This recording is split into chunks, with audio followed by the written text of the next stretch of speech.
कर्म कभी किसी को माफ नहीं करते। पुराने भारत के मध्य में एक रियासत हुआ करती थी। उस रियासत की बड़ी रानी की गौतम बुद्ध के प्रति बहुत निष्ठा थी। उस रियासत के महाराज देवराज की दो रानियां सुरुचि और सुनिधि थी। राजा देवराज की पहली पत्नी सुरुचि थी, जिसका स्वभाव किसी साध्वी की तरह था। वह गौतम बुद्ध को अपना आराध्य मानती थी और उनके बताए मार्ग पर चलने की कोशिश करती। उनके साथ उनका बेटा वीर भी खेलता कूदता रहता, लेकिन देवराज का पूरा ध्यान अपनी दूसरी पत्नी सुरुचि के ऊपर रहता। वह देखने में बहुत ज्यादा खूबसूरत थी। इसी खूबसूरती की विलासिता में महाराज खोए रहते और पूरे महल की सुख सुविधाएं दूसरी पत्नी सुनिधि और उसके बेटे सुमन को ही मिला करती है। दोनों ही पत्नियों के राज दुलारों की खिलखिलाहट से पूरा महल जगमग रहता। रियासत के लोगों को ही पता चल चुका था कि उन्हें भावी राजकुमार मिल गया है। लोग सोचा करते कि भविष्य में राजगद्दी पर वीर ही बैठेगा, क्योंकि वह बड़ी रानी का पुत्र था। लेकिन समय की लकीरों को कुछ और ही मंजूर था। देवराज की पहली पत्नी सुरुचि का स्वभाव महापुरुषों की तरह था। वह न्याय, धर्म, बौद्ध शिक्षाओं की बातें करती और ऐसी संगति में बड़ा हो रहा था उनका बेटा वीर, जो बचपन से ही बड़े गंभीर स्वभाव का हो गया था। जितना मिलता उतने ही संतोष कर लेता, लेकिन आखिर उसका दिल भी तो एक बच्चे का दिल था। समय का चक्र चलता गया और एक दिन रियासत का दरबार सजा हुआ था। उस दिन भावी राजकुमार के नाम की घोषणा भी होनी थी। सभी अस्वस्थ थे कि वीर के नाम के रूप में उन्हें भावी राजकुमार मिलने वाला है।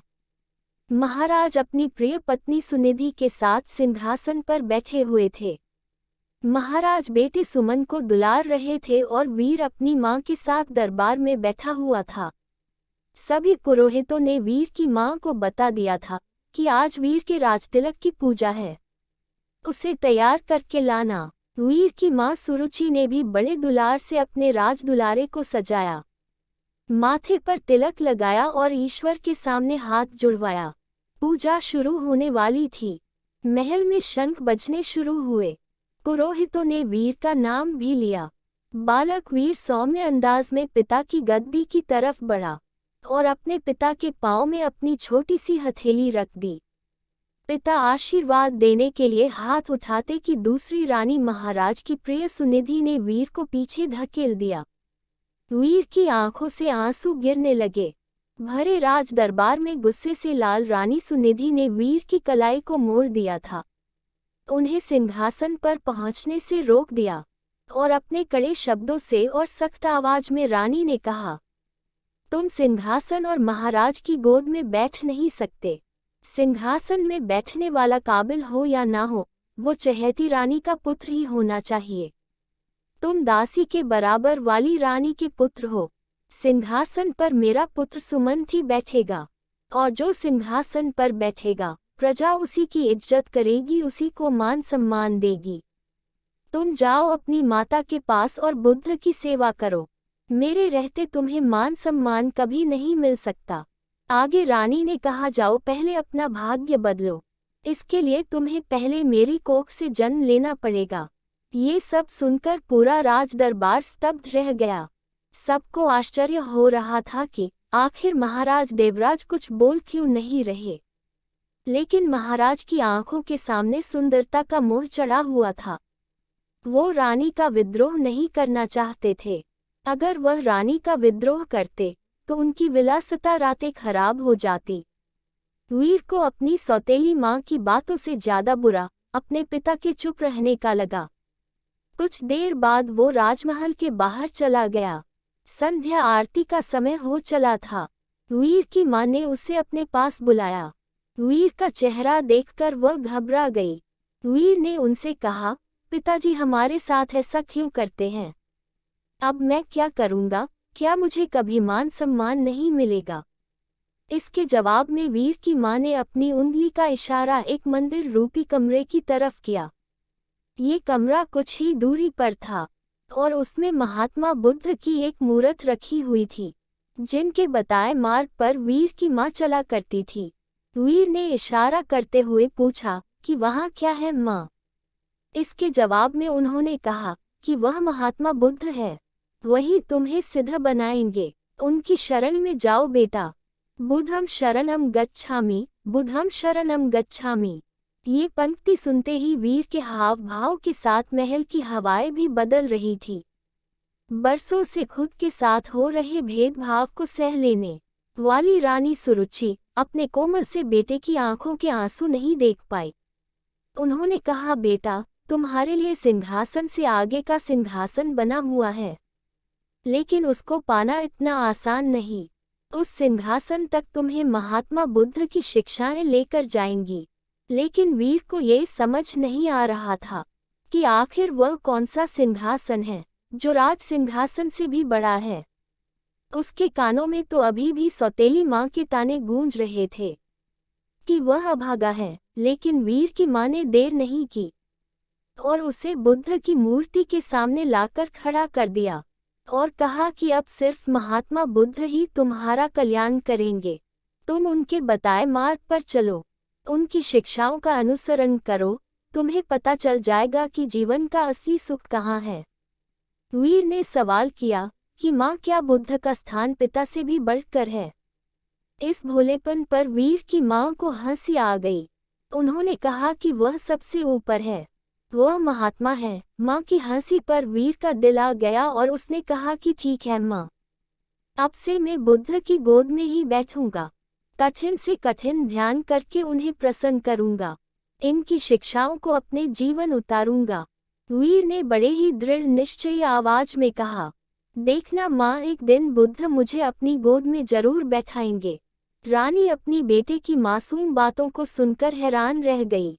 उन्होंने वीर को गोद में उठाया और कहा कि पूरे मन से बुद्ध की बातों का अनुसरण करो। वीर ने गोद से उतरते हुए जवाब दिया कि आज से मेरे आराध्य बुद्ध हो गए हैं। कुछ महीने ही बीते थे कि वीर ने बुद्ध के ध्यान में खोने के लिए राजमहल छोड़ने का फैसला कर लिया। जो लड़का कल तक अपनी माँ के पल्लू में छिपा घूमता रहता, आज महल छोड़कर जंगल जाने लगा। सभी हैरान थे, माँ को भी चिंता हो रही थी, लेकिन उन्होंने सब कुछ बुद्ध के ऊपर सौंप दिया था। राजमहल और माता पिता को प्रणाम करके वीर बुद्ध ज्ञान लेने के लिए जंगल की ओर निकल गया। महाराज देवराज को भी अब गलती का एहसास होने लगा, लेकिन अभी वह कुछ न कर पाए। करीब कई 100 किलोमीटर दूर जाने के बाद वीर की मुलाकात एक बौद्ध भिक्षुक से हुई। वह एक कुटिया में रहा करते थे, वहां उनके कुछ शिक्षक भी थे। वीर ने बौद्ध भिक्षुक से ज्ञान मांगा और कहा कि उन्हें बुद्ध से मिलना है। इसके जवाब में बौद्ध भिक्षुक ने महात्मा बुद्ध की कहानी बताते हुए कहा कि खुद को जान लेना ही बुद्ध को जान लेना है। लेकिन फिर भी वीर ने बुद्ध से मिलने की जिद नहीं छोड़ी। तब बौद्ध भिक्षुक ने कहा कि तुम अभी आराम करो, मैं कल तुम्हें बुद्ध से मिला दूंगा। पूरी रात गुजर गई और वीर बुद्धं शरणं गच्छामि का जाप करता रहा। सुबह हुई तो वीर ने बौद्ध भिक्षुक से फिर सवाल किया। उन्होंने जवाब दिया कि अभी मेरी एक अंगूठी खो गई है, उसने मेरी जान बस्ती थी, उसे ढूंढ दो, फिर मिलवाता हूँ। वीर भी उस अंगूठी को खोजने लगा। सुबह से रात हो गई लेकिन अंगूठी नहीं मिली।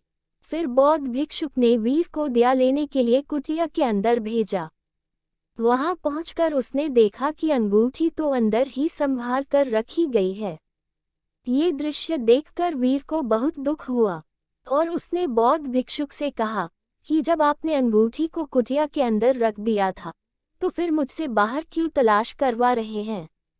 इसके जवाब में बौद्ध भिक्षुक ने कहा, इसी तरह तुम्हारे अंदर ही बुद्ध विराजमान है, तो तुमने उन्हें बाहर क्यों ढूंढ रहे हो? खुद को मोह से, सम्मान से, लालच से, दूसरों की बुराई करने से, विलासिता से, हर बुरी आदत से खुद को दूर कर दो, तो तुम्हें खुद के अंदर ही बुद्ध मिल जाएंगे। इस सीख से और महात्मा बुद्ध कैसे सिद्धार्थ से महात्मा बने थे, ये कहानी पूरी जानने के बाद वीर को पता चल गया था कि अब उसे बुद्ध के बताए मार्ग पर चलना है और गहरे ध्यान में डूबकर खुद को जानना है। धीरे धीरे समय बीतता गया और वीर आत्मज्ञान को प्राप्त होता गया। ऊंची चोटी पर पहुंचकर वो ध्यान में लीन हो चुका था। उसने अपने जीवन से सिंहासन की चाहत मिटा दी।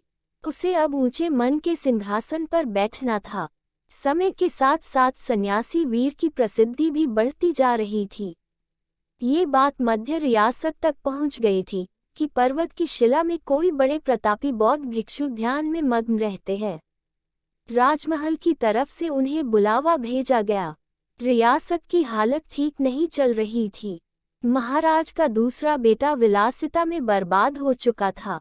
सुनिधि का सौंदर्य भी खत्म हो चुका था। वहीं दूसरी ओर वीर की समृद्धि और लोकप्रियता दूर दूर तक फैल चुकी थी। एक दिन था जब वीर को सिंहासन पर बैठने लायक नहीं समझा गया था। एक दिन और आया, बौद्ध भिक्षु के रूप में वीर ने राजमहल में कदम रखा। प्रजा की आंखों में आंसू दिखे और सम्मान भी। महाराजा और सुनिधि हाथ जोड़े ग्लानि में रो रहे थे। वीर की मां के कानों में बच्चे वीर की कही बातें साफ साफ गूंज रही थी।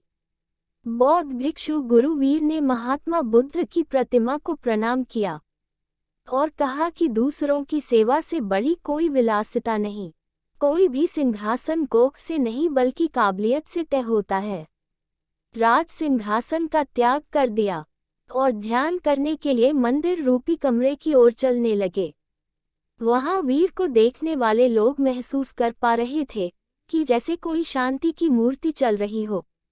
बुद्ध की शरण में जाकर एक साधारण सा बालक वीर सिद्ध पुरुष बनकर लौटा था। दक्षिण हिमालय के बौद्ध गांव की कुछ कथाओं में ये भी कहा जाता है कि लोगों ने बुद्ध मंदिर में वीर को जाते तो देखा था, लेकिन फिर उन्हें वापस लौटते किसी ने ना देखा था। वहां बस उनके बौद्ध भिक्षुओं वाले वस्तु रखे हुए थी। कहते हैं वीर बुद्ध की गोद में बैठ चुके थे, वो सिद्ध हो चुके थे। पता नहीं ये बात कितनी सच है, लेकिन इस कहानी से हमें सीखने को मिलता है कि ईश्वर परमात्मा बुद्ध की तलाश बाहर करने से बेहतर अपने अंदर करें, अच्छे कर्म करें और दूसरों की सेवा करें। विलासिता के जीवन में कुछ नहीं रखा। लालच और अहंकार से दूर रहें और महात्मा बुद्ध की मानव कल्याण की शिक्षा पर अमल करने की कोशिश करें। तो दोस्तों, आज की कहानी आपको कैसी लगी कमेंट जरूर करें और वीडियो को लाइक और शेयर जरूर करें और चैनल को सब्सक्राइब करके हमें सपोर्ट करें। धन्यवाद।